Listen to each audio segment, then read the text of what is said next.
Hi friends, இன்றைக்கி நம்ம கிச்சனில் பார்த்திங்கன்னா எல்லாருக்கும் ரொம்ப ரொம்ப பிடிச்ச ஆப்பம் ரெசிபி எப்படி பண்ணுறதுன்னு பார்க்க போகிறோம். மாவு எப்படி ரெடி பண்ணுறது, என்ன அளவு, அதை தான் இன்றைக்கி நம்ம கிச்சனில் பார்க்க போகிறோம். ரொம்ப சாஃப்டாக இருக்கும். சாஃப்டான ஆப்பம் நம்ம சோடா எதுவுமே சேர்க்காம நேச்சுரலாக புளிக்க வச்சு எப்படி பண்ணுறதுன்னு தான் நம்ம பார்க்க போகிறோம். பாருங்கள், இவ்வளோ ஆப்பம் நல்லா சாஃப்டாக வந்திருக்குன்னு, ஒட்டாமல் சூப்பராக வீட்டிலேயே நம்ம ஆப்பம் செஞ்சு சாப்பிட்லாம்.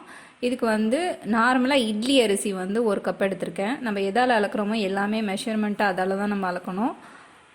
இது மாவு பச்சரிசி இடியாப்பத்துக்கு வாங்குவோம் இல்லையா, அதே அரிசி. அதுவும் சேம் இட்லி அரிசி ஒரு கப்புனா இடியாப்ப அரிசியும் ஒரு கப் போட்டுக்கணும். பச்சரிசி ரெண்டையும் கலந்து வச்சிட்டேன். இது உளுந்து 1/4 பங்கு தான் எடுக்கணும். இதுக்கு உளுந்து ஆப்பத்துக்கு அதிகம் போடக்கூடாது. 1/4 பங்கு உளுந்து எடுத்திருக்கேன். 1 டேபிள் ஸ்பூன் வெந்தயம் போட்டுக்கோங்க. இதான் இதுக்கு தேவையான பொருள். அவல் லேட்டாக ஊற போட்டுக்கலாம். இது எல்லாத்தையும் நல்லா கழுவிட்டு 3 மணி நேரம் ஊற வச்சுக்கணும். எல்லாத்தையுமே ஊற வச்சு மூடி போட்டு வச்சுட்டேன். இப்போ பார்த்தீங்கன்னா 3 மணி நேரம் கழிச்சு எல்லாமே நல்லா ஊறிடுச்சு. ஃபஸ்ட்டு உளுந்தையும் வெந்தயத்தையும் அரைச்சிக்கலாம். ஏன்னா உளுந்து சீக்கிரமே ஊறிட்டு, அதனால வெந்தயத்தையும் உளுந்தையும் ஒன்றா போட்டு ஃபஸ்ட்டு ஆட்டிக்கிறேன். இது எல்லாமே சேர்த்து கூட நீங்கள் அரைக்கலாம். நான் இப்போ அதிகமாக போட்டிருக்கிறதுனால நான் தனித்தனியாக அரைச்சிக்கிறேன். உளுந்து, வெந்தயம், அரிசி 3ஐயுமே நீங்கள் ஒன்றா கூட நீங்கள் அரைச்சிக்கலாம். கொஞ்சமாக நீங்கள் 1 கப் போடுறீங்க அப்படின்னா நீங்கள் மிக்சி ஜாரில் கூட இதை அரைச்சி வச்சிடலாம். இப்போ உளுந்து ஓடிட்டுருக்கு. அந்த டைமில் நான் ஒரே 1 கப் அவுல் எடுத்திருக்கேன். இதை தண்ணி அவுல் போட்டிங்கன்னா நல்ல பொசு பொசுன்னு வரும் ஆப்பம். அவ்வளோ சூப்பராக இருக்கும். அவுல் 1 கப் எடுத்து தண்ணியில் அலசிட்டு மூழ்கிற அளவு தண்ணி ஊற்றி வச்சுருங்க.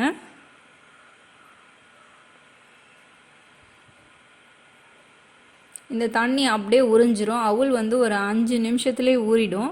ஸோ அதனால தான் நான் லேட்டாக ஊற போட்டிருக்கேன். இப்போ மாவு பார்த்திங்கன்னா உளுந்து மாவு நல்லா ஓடிடுச்சு. இதை தனியாக ஒரு பாத்திரத்தில் எடுத்து வச்சிடலாம். அடுத்ததான் அவுல் போட்டுக்கிறேன். அவுல் அரிசியும் ஒன்றா அரைக்கலாம்.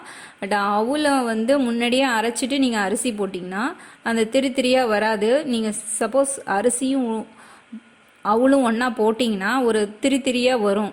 ஸோ அதனால் அவுலை முன்னாடியே ஓட்டிடுங்க. சப்போஸ் உங்கள்கிட்ட அவுல் இல்லை அப்படின்னா 2 கை சாதத்தை அரைச்சிட்டு அதுக்கப்புறமா அது கூட அரிசியும் சேர்த்து அரைச்சிருங்க, ஊற வச்ச அரிசியை.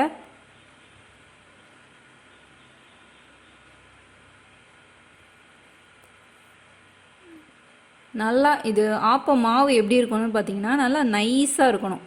இப்போ நைஸாக அப்படியே இருக்கணும். அந்த மாதிரி குறைலாம் அரைக்கக்கூடாது. நல்லா நைஸாக ஓட்டிட்டு இப்போ ரெண்டையுமே கலந்து நைட்டு ஃபுல்லாக புளிக்க வச்சுடுங்க. இது நான் மறுநாள் ஆப்பம் செய்ய போகிறேன்னா நாளே நைட்டை அரைச்சி புளிக்க வச்சுட்டேன். இப்போ நல்லா மாவு பொதன்னு புளிச்சு வந்துட்டு, மாவு பாருங்கள் எவ்வளோ திக்காக இருக்குன்னு. இவ்வளோ திக்காக நம்ம ஆப்ப சட்டியில் ஊற்ற முடியாது. அதனால் தனியாக கொஞ்சம் மாவை எடுத்துட்டு தேவையான அளவு தண்ணி ஊற்றி தோசை மாவு பதத்துக்கு நல்லா கரைச்சி எடுத்துக்கணும். நல்லா கலந்து விட்டுருங்க. அங்கங்கே கட்டி இருக்கக்கூடாது. அப்போ தான் ஊற்றும் போது அப்படியே ஸ்மூத்தாக வரும். பாருங்கள் எவ்வளோ இது மாதிரி தண்ணியாக இருக்கணும். ரொம்ப தண்ணி ஊற்றிடாமல் மீடியமாக ஊற்றிட்டு நம்ம 2 கரண்டி ஊற்றிங்க. ஆப்பக்கடையை வச்சுட்டேன். ஆப்பம் 2 கரண்டி ஊற்றிட்டு அப்படியே சுற்றி விடும் போது நமக்கு அப்படியே ஈஸியாக வரும். அந்த மாதிரி கலக்கிக்கணும். மாவை ஃபுல்லாக சுற்றி விட்டுட்டு ஒரு தட்டு போட்டு மூடி வச்சுருங்க.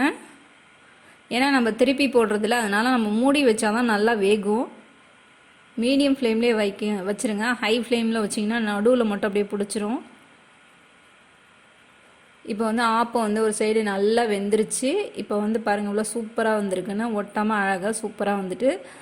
நமக்கு உளுந்து அதிகமாக போட்டால் தான் மோஸ்ட்லி பார்த்திங்கன்னா இந்த ஆப்பமாக ஓட்டும். கரெக்டான இதே அளவில் போட்டிங்கன்னா ஒட்டாமல் சூப்பராக நல்ல பஞ்சு மாதிரி சாஃப்டான ஆப்பம் நமக்கு கிடச்சிடும்.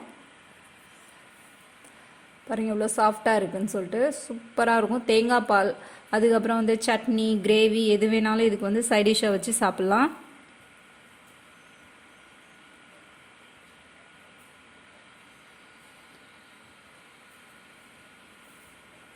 ரொம்ப சாஃப்டாக இருந்தது ஆப்பம். செம்ம டேஸ்ட்டாக இருந்தது. நீங்கள் ட்ரை பண்ணிவிட்டு எப்படி இருக்குன்னு சொல்லுங்கள். இந்த வீடியோ உங்களுக்கு பிடிச்சிருந்துச்சின்னா மறக்காமல் லைக் பண்ணுங்கள். இது வரைக்கும் மங்கலம்ஸ் கிச்சனை சப்ஸ்கிரைப் பண்ணலைன்னா மறக்காமல் சப்ஸ்கிரைப் பண்ணிக்கோங்க. Thank you friends.